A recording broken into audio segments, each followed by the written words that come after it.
अजित पवार धनंजय मुंडेंना पाठीशी घालत आहेत असं सुरेश धस म्हणाले आहेत। अजितदादांनी धनंजय मुंडेंना राजीनामा देण्यासाठी भाग पाडावं असं धस यांनी म्हटलं आहे। आमदार सुरेश धस यांनी ही मागणी केली आहे। अजितदादा यांनी त्यांना पाठीशी घालतायत कम्प्लीटली। कशासाठी पाठीशी घालताय तुम्ही?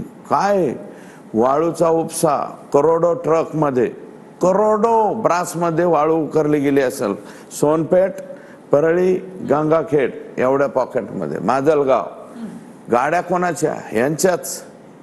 हेच आकाचे चुलत भाऊ पाठीशी घालतायत धनंजय। 100%।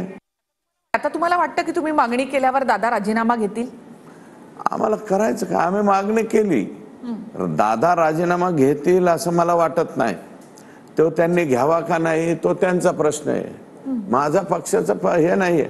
माझी मागणी आहे, प्रामाणिक मागणी आहे की त्यांनी राजीनामा घेतला पाहिजे आणि धनंजय मुंडे साहेबांनी सुद्धा राजीनामा दिला पाहिजे।